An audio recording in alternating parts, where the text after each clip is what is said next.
Baik, Assalamualaikum warahmatullahi wabarakatuh. Perkenalkan, nama saya Fajar Sucayadi. Saya dari kelas mata kuliah Metopen. Di sini saya akan mempresentasikan proposal penelitian yang telah saya buat, yang berjudul yaitu analisis kelayakan kualitas air baku PDAM pada kawasan pasca tambang timah di Bangka.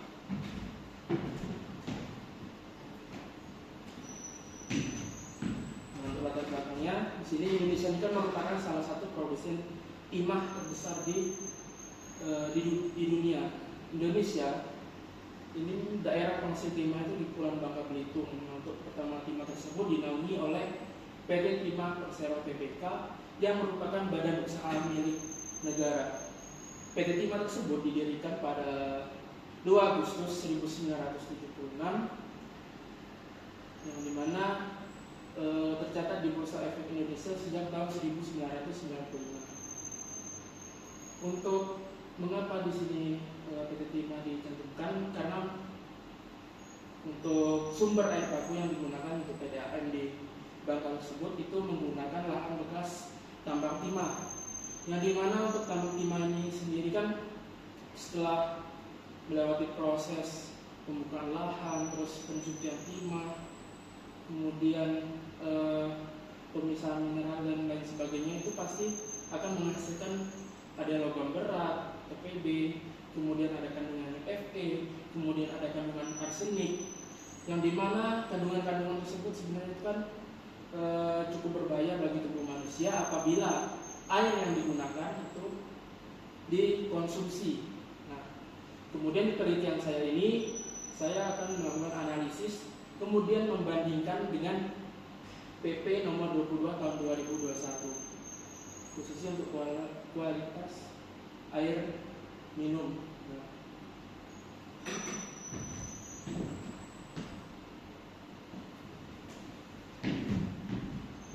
Kemudian untuk rumusan masalah pada penelitian saya ini, yaitu yang pertama, apa saja sih faktor yang mempengaruhi kualitas air baku PDAM pada kawasan pasca tambang timah di Kecamatan Merawang.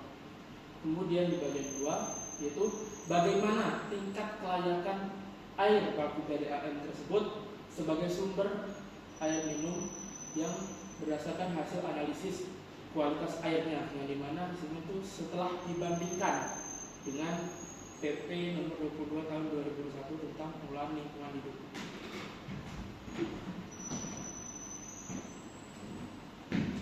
Kemudian untuk tujuan penelitiannya, yang pertama itu mengidentifikasi faktor-faktor utama yang berperan dalam mempengaruhi kualitas air baku PDAM di kawasan pasca tambang timah di Kecamatan Merawang, Kabupaten Bangka. Nah, kemudian 2, yaitu analisis kelayakan air baku PDAM sebagai sumber air baku berdasarkan hasil analisis dari analisis kualitas air dari mengacu pada standar baku mutu yang berlaku.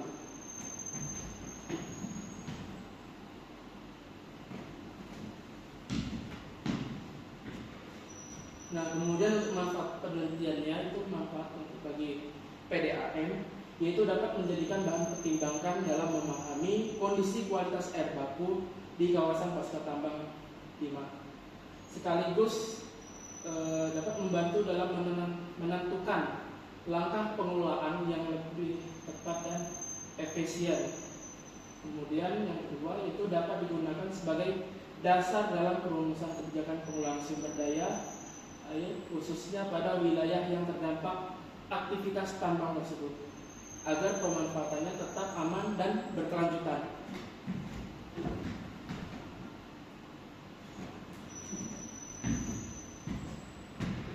Nah, untuk ruang lingkup penelitiannya di sini, yaitu penelitian ini hanya berfokus pada analisis kualitas air baku PDAM yang di Merawang, yang dimana analisisnya itu dilakukan pada kolong bekas tambang, yang dimana kolong ini merupakan sisa-sisa atau aktivitas tambang, yang dimana bentuknya ini seperti danau, kemudian kedalamannya bervariasi. Nah, kemudian untuk parameter yang akan dianalisis yaitu pH, besi, mangan, kemudian TSS atau Total Suspended Solid,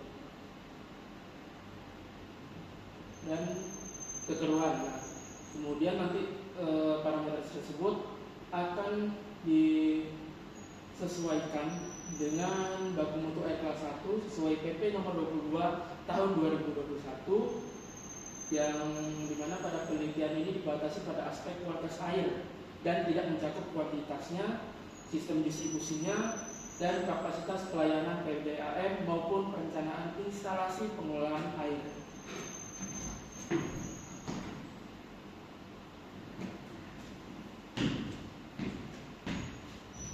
Kemudian untuk kerangka berpikir, yang pertama di sini pada gambar pertama itu adalah aktivitas penambang timah yang meliputi eksplorasi, pembukaan lahan, dan pengupasan tanah, penggalian biji, dan pencucian.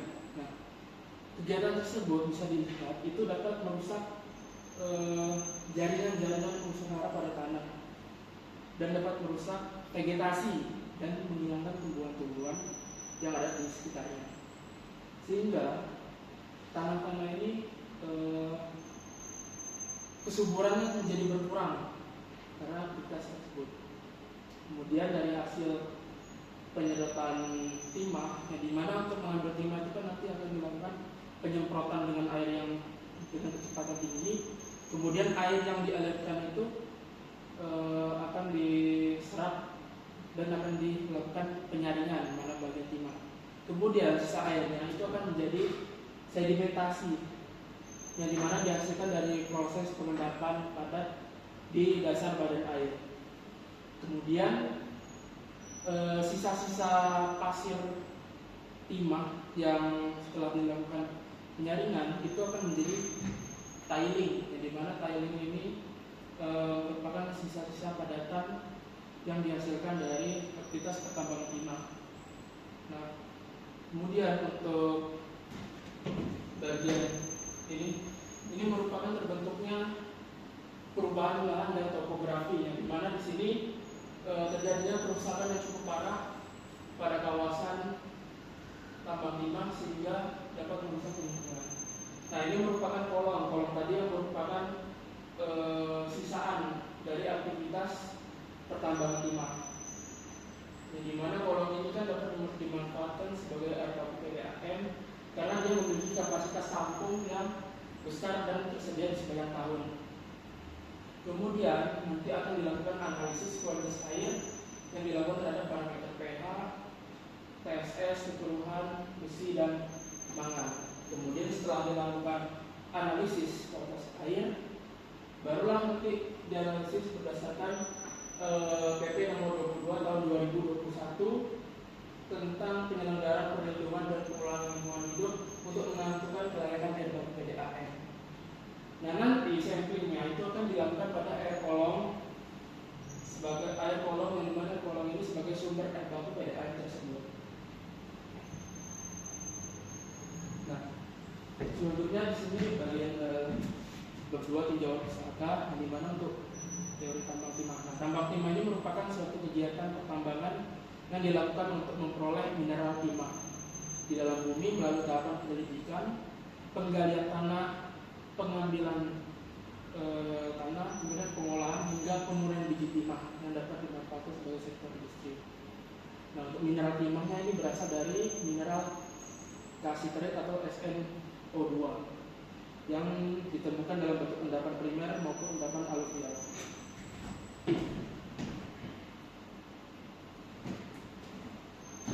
Nah, untuk aktivitas pertambangan timah di Kepulauan Bangka Belitung ini itu sebenarnya sudah berlangsung sejak abad ke-18, yang dimana menjadi salah satu sektor utama dalam perkembangan wilayah tersebut. Nah, untuk catatan sejarahnya, penemuan timah di Bangka Belitung ini mulai sekitar tahun 1710 sampai 1711 pada masa Kesultanan Palembang. Nah, kemudian aktivitas penambangan yang berkembang lebih intensif setelah masuk pengaruh kolonial Belanda. Kemudian dari penelitian Eman pada jurnalnya, ia menjelaskan bahwa sejak ditemukannya cadangan timah di Bangka ini, wilayah ini berkembang menjadi pusat dan produksi timah terbesar dan memiliki nilai strategis bagi perdagangan internasional. Nah, kemudian apa? Kemudian dampaknya bagi lingkungan itu akan menyebabkan terjadinya perubahan kondisi lingkungan, terutama pada kawasan yang mengalami aktivitas penambangan secara terus-menerus, yang dimana perubahan tersebut umumnya ditandai dengan terbukanya lahan, kemudian nanti lahan menjadi gersang, kemudian menjadi unsur hara pada area tambang tersebut menjadi hilang, sehingga tanah tersebut sudah tidak subur lagi untuk ditanam apapun, atau nanti bisa subur baru apabila dilakukan reklamasi. Nah, hilangnya vegetasi penutup serta berubahnya bentuk permukaan tanah akibat penggalian dan pengerukan.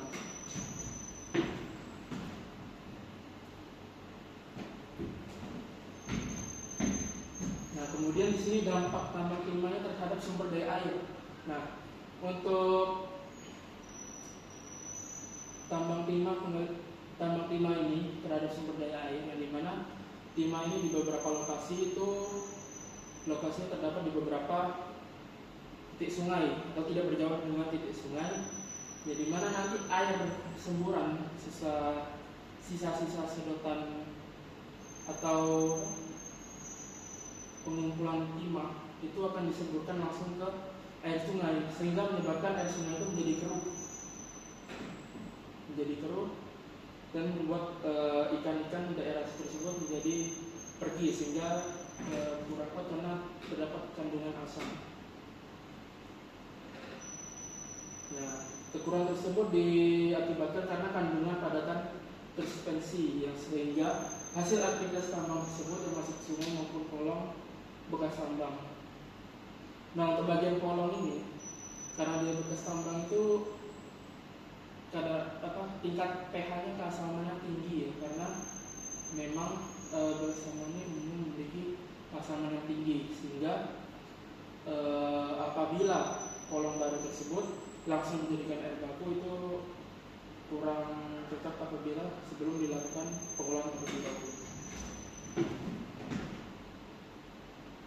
Nah, kemudian PDAM. Kemudian di sini PDAM merupakan perusahaan daerah air minum, badan usaha milik pemerintah daerah yang dibentuk untuk menyelenggarakan pelayanan air bersih dan air minum bagi masyarakat. Yang dimana sumbernya itu biasanya kalau daerah-daerah lain ada seperti sungai, ada air tanah, kemudian waduk dan lain sebagainya. Namun karena daerah Bangkai ini dia sungainya lumayan jarang dan tidak di beberapa titik itu terdapat sungai, justru PDAM rata-rata hampir kebanyakan itu menggunakan lokasinya sumber air bakunya dari kolong bekas tambang timah.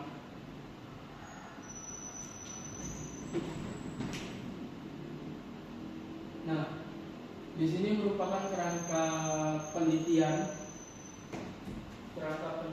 dari proposal penelitian ini, yang dimana pertama-tama itu akan dilakukan identifikasi masalah dari masalahnya apa sih pada daerah tersebut, yang dimana sesuaikan dengan yang permasalahannya itu merupakan aktivitas pertambangan timah di Kabupaten Bangka itu menyebabkan perubahan kondisi lingkungan, kerusakan alam, air tercemar dan lain sebagainya. Kemudian itu nanti akan diduga itu dari air baku PDAM yang di sumbernya berasal dari dari kolong itu diduga dapat menyebabkan penurunan kualitas airnya karena merupakan air dari sisa-sisa tambang timah. Nah, kemudian setelah mengetahui permasalahan tersebut, kita akan melakukan penentuan lokasi penelitian titik sampling di sumber air baku atau kolong di PDAM Merawang. Setelah menentukan beberapa titik sampling, kemudian pengambilan sampel air baku dan melakukan analisis laboratorium, yang dimana yang akan dianalisis di sini adalah pH besi, mangan, TSS, dan kekeruhan. Kemudian barulah dilakukan pengolahan dan analisis data dan melakukan perbandingan dengan PP nomor 22 tahun 2021 tentang pengelolaan dan penyelenggaraan lingkungan hidup.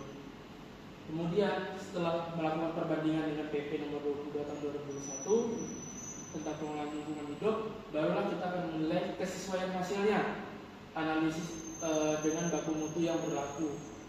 Kemudian setelah kita melakukan perbandingan, barulah kita dapat menilai analisis kelayakan air baku PDAM tersebut. Apakah memang air baku yang digunakan PDAM tersebut itu layak digunakan atau memang ada berlebih baku mutu dan kurang layak. Kemudian dapat memberikan kesimpulan dan rekomendasi pengelolaan sumber air baku. Sebenarnya bagian ini untuk cukup di kesimpulan saja. Nah, selanjutnya di sini akan melakukan pengumpulan data, yang dimana pengumpulan data ini merupakan metode dari penelitian, yang dimana data yang dikumpulkan dalam penelitian ini itu terdiri dari data primer dan data sekunder. Nah, data primer ini dia berupa hasil pengumpulan parameter kualitas air baku dari parameter pH, besi, mangan, TSS, dan kekeruhan. Kemudian data primer ini setelah diperoleh melalui pengambilan sampel air baku di PDAM atau di kolom PDAM. Kemudian barulah nanti untuk memperoleh data sekunder itu melalui studi literatur dari PDAM Karawang serta peraturan pemerintah nomor 22 tahun 2021 tentang penyelenggaraan perlindungan dan pengelolaan lingkungan hidup. Nah, itu untuk memperoleh data sekunder 2.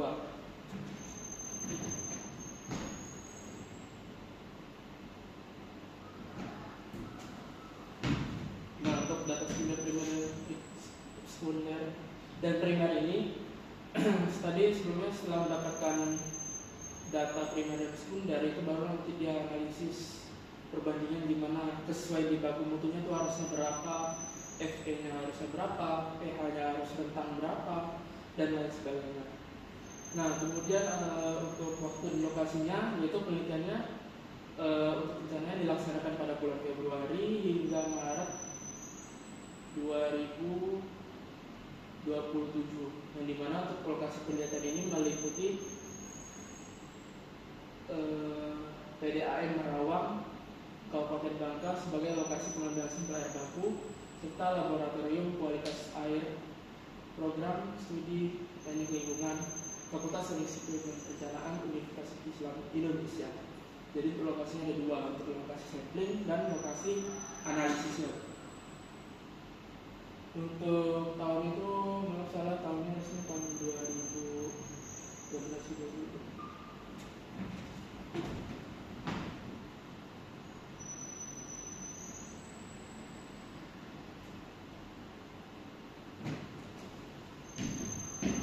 Kemudian alat dan bahan di sini. Nah, untuk alat yang digunakan dalam penelitian ini itu meliputi botol sampel high density polyethylene atau HDPE yang berkapasitas 1 liter untuk melakukan pengambilan sampel. Nah, kemudian ada global positioning system atau GPS untuk perjalanan menuju lokasi pengambilan sampel, dan ada blue box untuk membawa hasil sampel. Kemudian ada parameter autonomic absorption spectrophotometer atau AAS. Nah, untuk bahan yang digunakan dalam penelitian ini berupa sampel air baku PDAM yang berasal dari kolong kawasan Pasca Taman 5 di Kabupaten Bangka.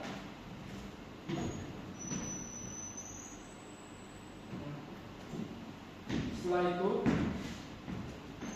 akan dilakukan analisis data, di mana data dari hasil penelitian itu akan dianalisis secara deskriptif, kuantitatif, yang dimana dengan membandingkan hasil pengujiannya dari parameter pH, besi, mangan, dan potassium suspended solid sama kekeruhan terhadap baku mutu air kelas 1, yang dimana berdasarkan pemerintah nomor 22 tahun 2021 tentang penyelenggaraan perlindungan dan pengelolaan lingkungan hidup. Kemudian setelah dilakukan analisis tersebut kemudian disajikan dalam bentuk tabel, kemudian diinterpretasikan untuk menilai sesuai nggak sih nanti parameter yang dihasilkan, konsentrasi parameternya terhadap baku mutunya. Kemudian pada kawasan masukan optima untuk selanjutnya nanti digunakan sebagai dasar dalam penyusunan kesimpulan. Nah, nanti setelah dari hasil analisis data ini baru nanti ke tahap selanjutnya. Nah, berikut sekian dari presentasi proposal penelitian saya. Kurang lebihnya saya mohon maaf. Saya akhiri. Wassalamualaikum warahmatullahi wabarakatuh.